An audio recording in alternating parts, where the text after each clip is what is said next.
I've been in the financial industry for 22 years, and money can get very, very dirty. It can be a subject that brings people down into a place where they feel shame, where they feel uncomfortable, where they feel, like this is something they can't attain. It can also be the root of all evil. And so it's such an interesting dynamic. I'd really love to capture your thoughts on this. So I want to really decipher a little bit, and I'll open up some questions. I'm a coach, so I tend to ask a lot of questions, and I would ask these questions to everybody that's listening and watching, and we talk about it, Scott, if you feel comfortable with it. But firstly, the whole point of money being evil or source of evil or money can get dirty, these are all stories that come not from money, but from people that had money or did something with money. If you really look at them, if you really get a chance, and I'm sure you have had that chance, Scott, I've had a chance to meet a lot of really, really wealthy people. And most of the time, what I've found is they are actually incredibly generous. They are incredibly kind. They are actually really giving individuals. They're actually really good people. They may have done bad things in the moments where we have done bad things. They just get more highlighted. So if somebody who's really wealthy throws trash on the street accidentally or deliberately, it is a lot more highlighted than somebody who is everybody, right? So the highlighting of certain behaviors of individuals that are actually commonplace, if you look around, if you just look around, you would find that, oh, that happens. Like breakups happen, relationships go bad. People sometimes have a perspective on what a good deal and a bad deal is. This is a fun thing, right? So if you go on HBO, there's a series, and we were literally watching this yesterday. I don't remember the title of the series, but it's a series that was made on Taylor Swift and Scooter Braun. Oh, yeah, I heard this And if is you're really good. I heard it's really good.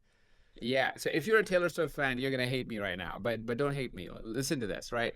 If you go ahead and watch this series, it has perspective one, which is Taylor's story, and then perspective two, that is Scooter's story. If you are an unbiased person, and I'm not a Swiftie per se, so I love Taylor Swift, but I'm not really attached, or I'm not like, oh my God, she's the best in the world. She's a great person, I'm sure. So I was a little bit more, unattached to whose story is what. If you look at it from that point of view, you'll go, oh, either of them could be right.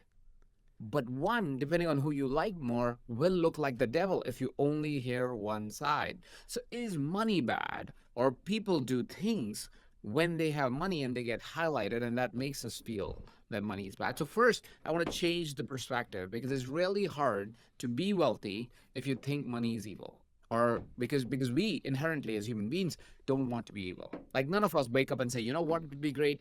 It'll be great to be evil. No, we don't wake up like that. That's not what we want to do. We want to be good people doing good things in the world. Most of us are like that. Which effectively means if we think this thing is evil, we will constantly fight it. We'll constantly make sure that that doesn't happen in our life. And that tends to be the case with money, is we have created great association about rich people are evil or money is evil. And because of that, we almost unconsciously push away wealth from us. Now let's talk about feeling like you don't have enough, or feeling like you'll never make enough, and so forth. And that's where the question comes. I want to ask everybody that's listening or watching this conversation is ask yourself the question of what's the role of money in your life? And why does that role, or what is the role, and why is that role true for you in for money in your life? And you can ask this to your partner as well, by the way. So it's a great relationship question as well. And the reason why we ask this question is because you will find that you have one of these two answers. Either money creates safety and security in your life, or money has the idea of it helps me live the greatest life. Now, the people who think money creates safety have really big bank accounts but live terribly. These are the people who don't go on vacations. They wipe in $7 million in their bank account and they would never enjoy that money. These are the people that are driven that way. Right? These are people with big bank accounts, really poor life, right? The other category of individuals are people who always report that they're broke, but they're incredibly resourceful. If they really want something, suddenly they can come up with money, but they are always broke. Right? Now, these are two extremes, of course. If you can find the balance between those two, that's the way to live your life. Find the balance of security and living the best version of life. And that's why the second question is so important, is not only what's the role of money, but why is that role important to you? Right? If you go, you know what? The role of money in my life is so I can live my greatest life. I want to enjoy every single day. You tend to then have a sense of comfort with what you do with your money, right? You suddenly go, oh, it's okay if I bought that car because I thought that's giving me the living experience that I wanted in my life. And that's okay if it means that I don't have a 401k to boast about, but you get comfortable with it, right? The third question that happens post the second question is, how much money do you really want? How much money do you really want? See, most of us think more is better. More is not always better.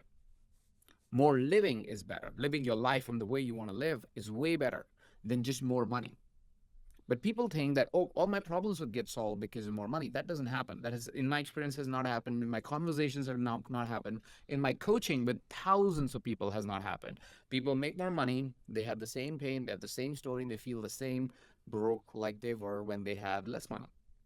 Literally, there was a client of mine who made twice as much money in about an 8-month period that I was checking in with her. I was like, hey, okay. So she was like, I feel so broke. I feel like I've not made any progress and da da da da. And she was going on. And I was like, all right, that's okay. It's okay to feel like that. Let's see, how much money are you making right now? She gives me a number. I was like, last year around this time, how much money were you making? She gives me half the amount of money she was making.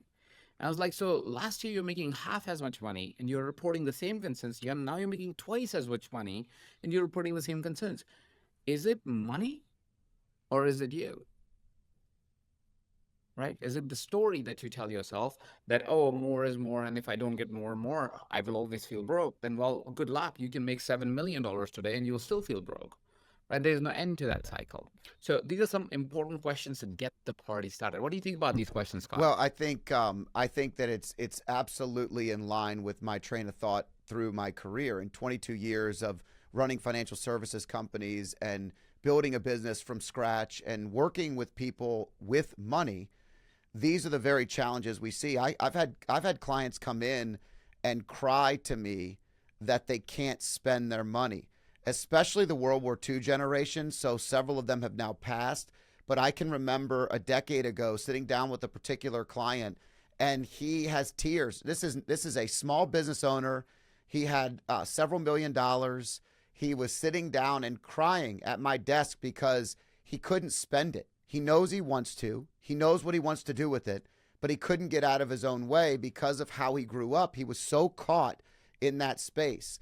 And I've also dealt with people that are killing it and they are empty and broken and lost. I think I had to personally, I think it's always good to share personal stories with our listeners, and they're used to hearing these versions. Personally, growing up without a whole lot of extra resources, watching my parents struggle at times, knowing we didn't have extra, made me chase money when I was early on in my career. And I definitely thought that if I just made more money, everything would get better or easier. And it was interesting because I was in the world of finance and actually living in a space where money conversations were so easy for me. Things that I talk about, people don't talk about at their dinner table. They're petrified to cover these topics. And we would bring them up in everyday conversation. I found myself talking about things that other people were very uncomfortable with. And it's really, really interesting. I had a major shift where I literally went from that scarcity mindset of security, and a lot of it changed by the circle that I surrounded myself with. And what I mean by that is I had to get out of the space where everybody was chasing it together.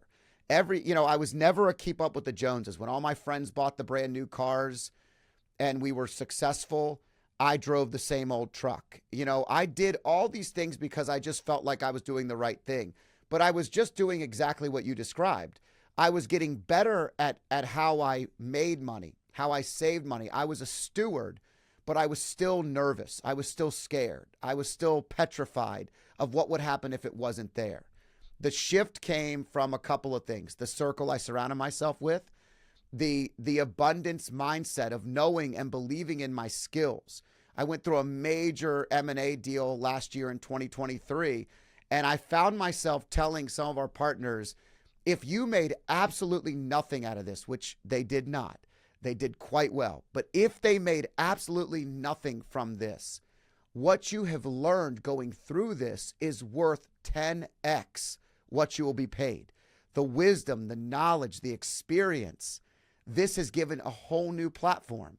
And that logic has been how I've gone into the next chapter. And now I really have seen, really in the last decade or so, maybe more now, but it definitely in the last decade, to your point, being a steward, being something that I can genuinely create when I need to. Opportunities, visualization, identifying the goal, putting my mind to it, and excelling and exceeding. And so I love the questions that you're asking. I love the listeners to go through these. And I love the fact that you suggested going through them with your partner, because the last point I'll make is so many people come in and they're not sitting on the same page, especially when it comes to finances. And they are one sitting at that security space, the other sitting at that spend it. Almost all the time, they're sitting at the opposite sides. And they let themselves get trapped into the other's logic. So the one that always wants to save lets their spouse convince them to spend ungodly amounts of money that don't make sense. But they're like, well, whatever, I never give in to him. And then all of a sudden they spend all this money. Then they feel horrible about themselves. And they come home and they're out of control and they can't get control of their own lives and they struggle. And then the other goes for the other person who's spending. And then when they save and they feel like they're not living their life, they're dying inside. And so having these conversations and asking these questions of each other and exploring together is so valuable. If you like clips like this, I have a similar clip here. And if you want to watch the full video, click here.